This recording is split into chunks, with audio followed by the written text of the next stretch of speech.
अगर मैं आपसे कहूं कि अब चीन कभी सपने में भी नहीं सोच सकता कि भारत पर आकर अटैक करे।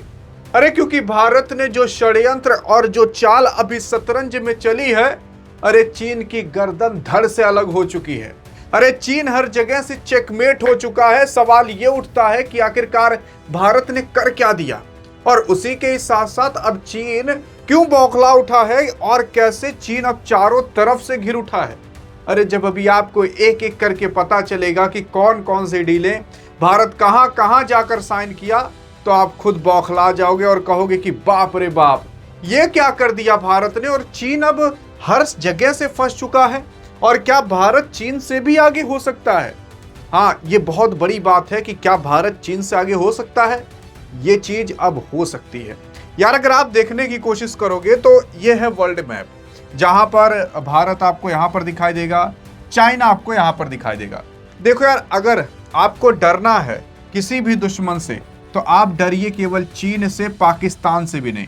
क्योंकि पाकिस्तान तो छोटा सा है, वो कुछ कर नहीं पाएगा, केवल भौंकता रहेगा। लेकिन चीन बड़ा है, और चीन को पता है कि मेरा भी कॉम्पिटिटर आगे चलकर भारत ही बनेगा। और भारत ने जो किया है, मैं आपको एक एक करके सारे कारनामे बताता हूं। सबसे पहली चीज तो अभी प्रधानमंत्री मोदी जी भारत से निकल करके इंडोनेशिया गए। यहां पर इंडोनेशिया आपको कई टुकड़ों में दिखाई देगा। ये इंडोनेशिया है। इस इंडोनेशिया में जाकर इंडोनेशिया को आपके प्रधानमंत्री मोदी जी ब्रह्मोस मिसाइल देकर चले आए। और यहां पर इंडोनेशिया के अंदर एक टापू है, एक बंदरगाह है, जिस बंदरगाह को आपके प्रधानमंत्री मोदी जी कह रहे हैं कि अब इसे भारत डेवलप करेगा और भारत को कुछ यहां पर मिलेगा भी। अरे क्या पता हिस्सा मिल जाए या भारत अपने के लिए भी उपयोग कर सके। और आपको यह भी पता होना चाहिए कि यही अंडमान निकोबार के अंदर भारत ने अपने सेना को भी लगा कर रखा है। जिससे पता क्या चलता है? अरे पता यह चलता है कि भारत अब इस एरिया के अंदर पूरा अपना दबदबा बना कर रखा है। और इंडोनेशिया के पास यहाँ जो साबांग पोर्ट है, उसी पोर्ट को भारत ने अब ले लिया है। अब यहाँ पर दो तीन चीजें डील साइन हुई थी इंडोनेशिया के साथ, जैसे अच्छे काम करने के लिए, टेक्नोलॉजी के लिए और तमाम चीजों के लिए। तो इंडोनेशिया क्या चीन का दोस्त है कि दुश्मन? अरे बिल्कुल दुश्मन है यार, दोस्त नहीं है। चीन का अगर आप देखोगे, इतने एरिया में जितने भी देश हैं, सब के सब दुश्मन हैं। जानते हो क्यों? क्योंकि इसे कहा जाता है साउथ चाइना सी। ये साउथ चाइना सी जो है, वो साउथ चाइना सी को चाइना कहता है कि 90% साउथ चाइना सी हमारा है, यहाँ पर किसी का भी हक नहीं है। और यहाँ पर आप देखोगे छोटे छोटे कई सारे देश हैं। और ये छोटे देश इसीलिए नाराज रहते हैं क्योंकि चाइना कमिट करता है कि ये पूरा एरिया हमारा है, ये पूरा सागर हमारा है। और बाकी अब छोटे छोटे देश कहाँ जाएंगे? इसी वजह से छोटे छोटे देश कहते हैं कि चाइना तुम गलत कर रहे हो। और चाइना यहाँ पर छोटे छोटे कृत्रिम यानी कि अपने हिसाब से टापुएं भी बनवा रहा है। आप कहोगे कि टापू तो अपने आप समुद्र के अंदर रहता है, लेकिन चाइना बनवा रहा है ताकि वो अपनी सेना को यहाँ सब रख सके। और धीरे धीरे चाइना ने इतने टापू बना लिए हैं कि वो पहुंच चुका है ऑस्ट्रेलिया तक। और आपको पता होना चाहिए कि आपके प्रधानमंत्री मोदी जी इस इंडोनेशिया से निकल करके ऑस्ट्रेलिया ही गए हैं। और ऑस्ट्रेलिया क्यों गए हैं? वहां पर कई सारी डील करने के लिए। और सबसे बड़ी डील जानते हो क्या कहला रही है? यूरेनियम की डील कहला रही है। अरे वही यूरेनियम जिससे परमाणु बम बनता है, और वही यूरेनियम जिससे बिजली भी बनती है। तो ये वही ऑस्ट्रेलिया है। जब भारत ने परमाणु बम बनाया था ना, तो सबसे पहले ऑस्ट्रेलिया आया था कि भारत तुम गलत कर रहे हो, ऐसे तुम परमाणु बम नहीं बना सकते, ये तो तुमने धोखा दे दिया। लेकिन आज वही ऑस्ट्रेलिया है जो भारत को खुले आम दे रहा है यूरेनियम। अब काफी लोग यहाँ पर पॉलिटिक्स खेलने लगेंगे कि कहेंगे कि अरे देखो बीजेपी ने क्या कर दिया, मोदी ने क्या कर दिया। तो यहाँ पर पॉलिटिक्स नहीं खेलनी चाहिए। मैं आपको बता दूं, ये जो डील अभी इंडिया और ऑस्ट्रेलिया के बीच हुई है ना, ये मनमोहन सिंह यानी कि कांग्रेस के काल में हुई थी। उन्हीं लोगों ने किया था, एपीजे अब्दुल कलाम साहब से पूछ करके कि ये सही है कि नहीं, तभी डील हो चुकी थी। लेकिन यूरेनियम अभी ऑस्ट्रेलिया से भारत पहुंच नहीं पाया था। तो प्रधानमंत्री मोदी जी वही गए हैं कहलवाने कि कब तक आएगा। तो अब भारत के लिए रास्ते भी बनाए जाएंगे, इंडियन आर्मी भी यहाँ पर आ जाएगी। और इससे क्या होगा कि जो यहाँ पर चाइना की आर्मी बैठी है उसको टैकल किया जा सकेगा। क्योंकि ऑस्ट्रेलिया को भी पता है कि ये कभी चाइना को हरा नहीं पाएगा। और अगर ये लोग कुछ स्टेप नहीं उठाए ये वाले देश, तो वाकई में चाइना कुछ समय में इतने पूरे सागर को हथिया लेगा और इन सब देशों को भी काफी खतरा रहेगा चाइना से। तो इस वजह से लोग अब भारत को सपोर्ट कर रहे हैं, क्योंकि सबको पता है कि एक ऐसे देश को सपोर्ट करो जो चाइना को टक्कर दे सके और चाइना का दुश्मन भी हो। समझ आया? अरे अगर यार मान लेते हैं भारत चाइना का दोस्त है और भारत मजबूत हो गया, तो क्या भारत चाइना से कभी लड़ेगा? नहीं लड़ेगा, क्योंकि दोस्त है।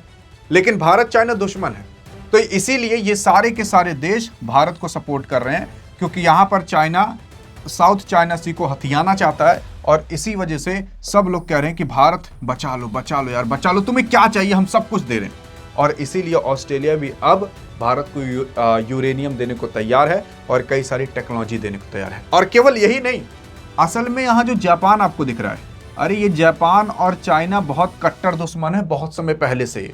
जापान तो चाइना के ऊपर कब्जा भी किया था, जैसे अंग्रेज भारत के ऊपर किए थे वैसे जापान किया था, तब से लेकर अभी तक दुश्मनी है। हम तो ब्रिटेन को माफ कर दिए, लेकिन चाइना नहीं किया है। तो यहाँ पर क्या है कि ये जापान जो है, अभी जापान की एक ठो मेहरारू आई थी भारत, तो आपने देखा था कि वो आई कहीं कि हम सारी टेक्नोलॉजी देने को तैयार हैं, और इससे भी चाइना को हाफा छूटने लगा, अरे मोरी मारी ये क्या कर दिया। और उसी के साथ साथ अब प्रधानमंत्री मोदी जी यहाँ न्यूजीलैंड गए हैं। हाँ, वही जिस टीम के साथ मैच होता है वही न्यूजीलैंड की बात कर रहे हैं, वो ऑस्ट्रेलिया के यहाँ नीचे है। तो यहाँ पर अभी प्रधानमंत्री मोदी गए हैं। तो देखो इधर जापान वाली बुला लिए, उनसे मिलजुल कर चले गए इंडोनेशिया, इंडोनेशिया से चले गए ऑस्ट्रेलिया, ऑस्ट्रेलिया चले गए यहाँ न्यूजीलैंड। अभी नहीं तो यहाँ जाना पड़ता, फिर न्यूजीलैंड जाते, फिर ऑस्ट्रेलिया, फिर आ जाते इंडोनेशिया, फिर भारत। पूरा गोल सा बन जाता यार। लेकिन ऐसे गए हैं इस तरीके से। तो मतलब अब आपके प्रधानमंत्री मोदी जी एक एक करके सभी देशों से बातचीत कर रहे हैं, और किसी को ब्रह्मोस दे रहे हैं, किसी के टेक्नोलॉजी ले रहे हैं, किसी से यूरेनियम ले रहे हैं। अब ये यूरेनियम इतना इंपॉर्टेंट है क्यों, और इस यूरेनियम से होता क्या है, मैं आपको एक एक करके बताता हूं। देखो यूरेनियम क्या होता है, इससे परमाणु बम तो बनाए जा सकते हैं, लेकिन साथ ही साथ यूरेनियम का इस्तेमाल करके आप बहुत बिजली बना सकते हो। अरे जैसे आप ये टरबाइन वरबाइन नहीं देखो लगाए जाते हैं, हवा से बिजली बनती है, सोलर से बिजली बनती है। तो भारत ने कहा है कि कुछ साल बाद हम ये जो कोयला से और बाकी प्रदूषण से करके बिजली बनाई जाती है उसको कम कर देंगे, कम से कम 40-50% तक हम ऐसे बिजली बनाएंगे जिससे प्रदूषण ना हो, जैसे न्यूक्लियर से, यूरेनियम से, सोलर से, विंड से, और जो बांध बनाकर पानी नीचे गिराया जाता उससे। भारत ने इसमें काफी ज्यादा उपलब्धि भी हासिल की है, और अमेरिका भी नहीं चाहता कि भारत इतना तेजी से आगे बढ़े। और आपने देखा होगा कि कुछ समय पहले अमेरिका सोलर अलायंस जो भारत के द्वारा बनाया गया था, मतलब भारत भी उसमें था, उससे अमेरिका बाहर हो गया, क्योंकि अमेरिका चाहते हैं कि दुनिया अभी कोयला तेल पर ही चले। ऐसा इसलिए वो लोग चाहते हैं क्योंकि अगर तेल ओल पर दुनिया चलेगी तभी तो अमेरिका को फायदा होगा। इसलिए अमेरिका ईरान पर कब्जा करना चाहता ताकि उसका तेल निकाल ले पूरा, वेनेजुएला पर कब्जे कर लिया। अब अगर सब लोग ईवी पर चले जाएंगे, सोलर पर चले जाएंगे, तो तेल की उतनी जरूरत नहीं होगी, और इसी वजह से तब अमेरिका का तेल कोई खरीदेगा नहीं और अमेरिका कमा नहीं पाएगा। बहरहाल अमेरिका भी सोलर को प्रमोट करता है, अमेरिका में सबसे ज्यादा सोलर से बिजली बनती है, फिर भारत में बनती है। लेकिन सोचो अब भारत दूसरे नंबर पर है, उतना चाइना उइना नहीं है। और दूसरी चीज, यहाँ पर आपके प्रधानमंत्री मोदी जी ऑस्ट्रेलिया गए हैं। पहले यही ऑस्ट्रेलिया भारत के खिलाफ रहा करता था, लेकिन अब जब ऑस्ट्रेलिया के पीछे ककरोची मची तो उसके बाद वो आ गया भारत के फेवर में, और अब भारत के साथ मिलकर के वो काम करेगा। लेकिन अब भारत कैसे सभी देशों के साथ मिलकर के चाइना को बझा रहा है, इसको समझते हैं। देखो यार, यहाँ पर भारत है, ये चाइना है, यहाँ पर जापान है, यहाँ पर यूएसए, उधर थोड़ा इधर ऑस्ट्रेलिया है। अब ये इतना समझते हैं। देखो भारत जापान साथ अच्छे रिश्ते बना चुका है, यूएसए के साथ कभी अच्छे रिश्ते रहते हैं कभी नहीं रहते, लेकिन ऑस्ट्रेलिया के साथ भी अब भारत के अच्छे रिश्ते रहने लगे हैं, और ये तो भारत है ही। ये समझ रहे हो, मतलब ये जो इंडो पैसिफिक रीजन है जहां पर चाइना अपना दबदबा बनाना चाहता है, उस एरिया को भारत किस तरीके से घेर रहा है आप देख लो। अब खुल करके ऑस्ट्रेलिया भारत के साथ आ चुका है, और मैं आपको बता दूं, जितना भव्य स्वागत प्रधानमंत्री मोदी जी का किया गया था उससे ज्यादा भव्य स्वागत किसी का किया नहीं गया था। हाँ, आप जाकर देख लो। ट्रंप वो चला जाएगा तो एक रेड कारपेट बिछा दिया जाएगा, आ जाएगा अपने एटीट्यूड में मिलजुल कर चला जाएगा, इससे ज्यादा नहीं होता। और दूसरी चीज, आप कहोगे कि अरे प्रधानमंत्री मोदी जी गए थे वहां पर, कुछ लोग नारे लगा रहे थे ऐसा नहीं वैसा नहीं, प्रधानमंत्री को भगाओ, इंडियन को भगाओ। देखो नीच लोग हर देश में है, यही सच्चाई है। अब यहां पर क्या है ना कि यूएसए के साथ क्या प्रॉब्लम है भारत की। अब धीरे धीरे जैसे जैसे चाइना बड़ा बन रहा है, यूएसए को भारत के साइड आना ही पड़ेगा कि चाइना से भारत टैकल कर सके, चाइना को कंट्रोल कर सके। जैसे रूस को कंट्रोल करने के लिए चाइना को अमेरिका ने बड़ा बनाया था, वैसे ही चाइना को कंट्रोल करने के लिए भारत को अमेरिका बड़ा बनाए गए। लेकिन यूएसए सोचता है कंट्रोल वे में बड़ा बनाए। अगर हम काफी तेजी से इंडिया को बड़ा बना दिए तो इंडिया यूएसए की ही बात नहीं सुनेगा। और यूएसए ऐसा कह भी चुका है कि हमने जिस तरीके से चाइना के साथ किया था वैसा इंडिया के साथ नहीं करेंगे। इंडिया अगर बहुत बड़ा हो गया तो हमारी भी नहीं सुनेगा। तो इसलिए आए दिन कभी कभी उल्टा सीधा काम भी भारत में कराता रहता है यूएसए, कभी कभी अच्छा काम कराता है। देखो ये बात सही है कि यूएसए ही पूरी दुनिया को कंट्रोल करता है, सोशल मीडिया पूरा उसी का ही है, सब कुछ उसी का ही है। लेकिन अब सवाल ये उठता है कि कैसे यहां पर बझाया जा रहा है। तो देख रहे हो ये इंडिया, जापान, यूएसए और ऑस्ट्रेलिया क्या है, यही है क्वाड देश।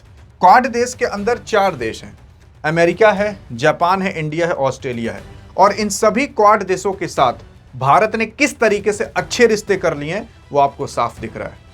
जापान खुद आकर कहता है हम सारी टेक्नोलॉजी देंगे। जो यूरेनियम दुनिया का सबसे ज्यादा भरमार जहां पर है ऑस्ट्रेलिया में है। अब भारत का अगर आप देखोगे ना तो केवल ऑस्ट्रेलिया से नहीं, ऑस्ट्रेलिया में दुनिया में सबसे ज्यादा यूरेनियम पाया जाता है, वहां से तो भारत खरीदेगा। लेकिन अभी भारत सबसे ज्यादा यूरेनियम खरीदता है कजाकिस्तान से, उज्बेकिस्तान से, कुछ रशिया से खरीदता है, कनाडा से खरीदता है, फ्रांस से खरीद लेता है। मतलब ऐसे कुछ देश हैं जहां से भारत अभी यूरेनियम खरीदता है। लेकिन दुनिया का सबसे ज्यादा यूरेनियम जहां पर पाया जाता है ऑस्ट्रेलिया में, वहां से भी अब भारत यूरेनियम खरीदना चालू करेगा। अब ये यूरेनियम से होगा क्या, मैं आपको बता रहा हूं। यूरेनियम से कुछ नहीं होगा, बस ये होगा कि आप बिजली मुक्त, मतलब वो देश बिजली मुक्त हो जाएगा। जैसे कि आप देखोगे तो चाइना के अंदर काफी सारे न्यूक्लियर पावर प्लांट बनाए गए हैं जिससे बिजली बनती है। और इसी वजह से चाइना को उतनी तेल और मतलब बिजली के लिए कोयला वोयला की जरूरत नहीं, क्योंकि वो यूरेनियम के माध्यम से न्यूक्लियर पावर प्लांट से एनर्जी बना लेता है। अब अगर भारत के पास खूब सारा यूरेनियम हो जाएगा तो भारत भी ऐसे कई सारे न्यूक्लियर पावर प्लांट बना लेगा। कई सारे न्यूक्लियर पावर प्लांट बना लेगा तो कभी युद्ध भी होगा ना, तो भारत के पास कोयला तेल की जरूरत पड़ेगी ही नहीं, क्योंकि तेल के लिए तो भारत इथेनॉल बना ले रहा है और बिजली के लिए भारत न्यूक्लियर पावर प्लांट बना लेगा। और ये आपको पता होना चाहिए कि भारत के पास थोरियम भी आ चुका है और थोरियम से भी आप यूरेनियम बना सकते हो। तो मतलब भारत के पास यूरेनियम का भरमार तो रहेगा, लेकिन थोरियम आने में बहुत टाइम लगेगा। भारत के धरती में थोरियम दुनिया का सबसे ज्यादा है, लेकिन इससे बिजली बनाना अभी भारत सफल हो रहा है, पूरी तरीके से हो नहीं पाया है। असल में जब थोरियम को आप डालते हो, थोरियम को आप मशीन में डालोगे तो क्या होगा, तो उससे यूरेनियम टूट करके निकलेगा और बिजली भी निकलेगी। और जो यूरेनियम निकला है फिर उसको आप मशीन में डालोगे, मान लेते हैं इसी न्यूक्लियर पावर प्लांट में डाले, तो फिर उससे बिजली बन के निकलेगी, प्लस प्लूटोनियम भी निकलेगा। और वही प्लूटोनियम को फिर से डाल करके थोरियम के साथ ऐसे, मतलब आप एक चक्र चला सकते हो। थोरियम से आप बिजली बनाए, प्लस यूरेनियम भी निकला, फिर यूरेनियम से बिजली बनाए, प्लूटोनियम निकला। ऐसे कई पूरा चक्र चला करके आप खूब बिजली बना सकते हो, खूब। भारत को यूरेनियम की जरूरत ही नहीं पड़ेगी, क्योंकि थोरियम से ही काम चल जाएगा। क्योंकि थोरियम बिजली तो बनाएगा, प्लस यूरेनियम भी बनाएगा, फिर उस यूरेनियम से आप बिजली बना सकते हो। दो तरीके से आप बिजली बनाओगे। तो ऐसा भारत अब करने वाला है, लेकिन हाल फिलहाल ये इतने जल्दी नहीं हो जाएगा। भारत को अभी यूरेनियम की ही जरूरत है, तो इसलिए भारत यूरेनियम का पूरा लेना चाहता है। और प्लस आपने देखा होगा कि अभी चाइना काफी तेजी से परमाणु हथियार अपने बढ़ा रहा है। 600 से ज्यादा इसके पास परमाणु बम हो चुके हैं। भारत के पास अगर खूब ढेर सारा होगा ना, तो भारत भी अपने परमाणु बम काफी तेजी से बढ़ा लेगा। लेकिन अभी जल्द में नहीं बढ़ाएगा, क्योंकि अगर जल्द में बढ़ाएगा तो दुनिया सोचेगी हम इनको यूरेनियम दे रहे हैं और ये परमाणु बम बना रहे हैं। पहले भारत दुनिया को दिखाएगा, देखो हम किस तरीके से न्यूक्लियर पावर प्लांट बना रहे हैं बिजली के लिए। क्योंकि दुनिया का विश्वास भारत जीत चुका है कि देखो हम गलत काम नहीं करते, सामने वाला गलत काम करता है फिर उसको हम छोड़ते नहीं है। ऐसा है भारत। दुनिया में आप जाकर देखोगे, कहोगे कि सबसे ज्यादा शांत देश कौन सा है ना, तो लोग इंडिया का ही नाम लेंगे। अब यूरेनियम का भरमार भारत के पास जब हो जाएगा, तो भारत इस तरीके से न्यूक्लियर पावर प्लांट बना करके खूब बिजली बनाएगा। क्योंकि भारत के पास अब यूरेनियम का भंडार, वो देश जिसके पास यूरेनियम खूब ढेर सारा, वो खुद दे रहा है भारत को। और यही देखकर चाइना का एकदम चुचिए निकल चुका है करके। अब सवाल ये उठता है कि चाइना इतना क्यों बौखलाया। देखो यार, अगर आपको अपना देश आगे बढ़ाना है तो दो चीजें आपको करनी सबसे ज्यादा इंपॉर्टेंट है। एक रोड, दूसरा बिजली। अगर बिजली है तो आप खुद सोचिए, मान लेते हैं किसी गांव में बिजली पहुंच गई तो वो लोग जो रात में काम नहीं कर पाते थे वो लोग अब रात में भी काम करेंगे, डबल इनकम फिर कमाने लगेंगे। पहले केवल दिन में ही काम करते थे। जब बिजली जाएगी तो मोटर्स चलेंगे, जब बिजली जाएगी लोग रात में देर देर तक पढ़ाई करेंगे, देर देर तक काम करेंगे। तो इस तरीके से देश आगे बढ़ता है बिजली से। और बिजली तो अब हर चीज में देखोगे यार, बिजली चाहिए ही चाहिए। और इसी वजह से भारत बिजली मुक्त हो सकता है, प्लस इथेनॉल बना करके भारत पेट्रोल से भी मुक्त हो सकता है। मतलब क्रूड ऑयल की भी जरूरत नहीं, प्लस बिजली भी भारत बना ले रहा है क्योंकि भारत के पास इतना यूरेनियम का भंडार है। क्या भारत की जमीन में यूरेनियम नहीं पाया जाता? नहीं, बहुत ज्यादा नहीं पाया जाता। जब भगवान ने दिया ही नहीं तो आप क्या करोगे? भगवान ने थोरियम दिया, अब भारत वही थोरियम निकाल करके दुनिया एकदम, समझ रहे हो ना क्या कर देगा। हाँ भाई, अब इधर क्या है जो मैंने आपको बताया था, क्वाड देश, किस तरीके से भारत पूरा देख सकते हो इतना एरिया जितना चाइना अपने हथियाना चाहता है उतने पर तो कंट्रोल केवल भारत और क्वाड देशों का रहेगा। और ये ऑस्ट्रेलिया और जापान और यूएस से भारत के साथ क्यों आ रहे हैं वो मैंने आपको पीछे बताया, क्योंकि जापान और चाइना हमेशा से दुश्मन है तो भारत के साथ ही आना है। ऑस्ट्रेलिया को ये डर है कि धीरे धीरे जिस तरीके से अपने टापू बना रहा है यहाँ पर चाइना, इसको डर है कि ऑस्ट्रेलिया तक ना आ जाए चाइना। तो इसलिए अब ऑस्ट्रेलिया जल्दी से जल्दी भारत को यूरेनियम देना चाहता है क्योंकि भारत आगे बढ़े। अगर भारत आगे बढ़ा तभी तो चाइना को कंट्रोल करेगा। तो मेन चीज ये है। और उसी के साथ साथ अगर आप आगे देखने की कोशिश करोगे तो भारत ने जो ब्रह्मोस मिसाइल बनाई है वो दुनिया देख करके हैरान है कि भारत जो मिसाइलें बना रहा है वो एकदम एग्जैक्ट काम कर रही हैं। जितना बता रहा है उससे तगड़ी मिसाइल है। भारत रूस के साथ मिलकर के ब्रह्मोस बनाया। अब ये ब्रह्मोस का नाम दो नदियों पर रखा गया था, ब्रह्मपुत्र और ये मोस का नाम आप बताना कि रशिया का कौन सा ऐसा नदी है जिस नदी के नाम पर इस ब्रह्मोस का नाम पड़ा है। और अगर आप सही बता दिए तो आपके कमेंट को हार्ट भी दे दिया जाएगा, पिन भी कर दिया जाएगा अगर सही जवाब दिए तो। और उसी के साथ साथ अब सुनिए सही, इजराइल भी उठकर आ चुका है और कह रहा है कि भारत हमारा प्रिय मित्र है। और केवल जो तुम लोग चिल्ला रहे हो कि तुम्हारे साथ भारत जाकर हथियार बनाएगा, तो सुनिए, इजराइल के साथ भी भारत जाकर हथियार बनाएगा, जॉइंट काम होगा। सोच रहे हो? तो मतलब भारत इजराइल के साथ और इन मतलब सारे डेवलपमेंट जितने भी देश हैं उन सबके साथ मिलकर काम करेगा। देखो यार, अगर एक रूम में 20 आदमी हैं और आप हो, और 20 में से मतलब 20 हैं आप हो, मतलब 19 आदमी अलग हैं और आप अलग हो, लेकिन वो 19 आदमी सारे अमीर है ना, आपको 1 महीने उनके साथ रख दिया जाएगा, आप भी अमीर होना चालू हो जाओगे। जानते हो क्यों? क्योंकि हालात और जो परिस्थिति होती है आपको उसी हिसाब से ढाल देगी, बना देगी। आप भी एक अमीर आदमी की तरह सोचने लगोगे। वैसे ही अगर भारत सारे डेवलपमेंट देश के साथ रहेगा, डेवलप देश के साथ रहेगा, तो भारत भी ऑटोमेटिक डेवलप हो जाएगा और डेवलप हो भी रहा है।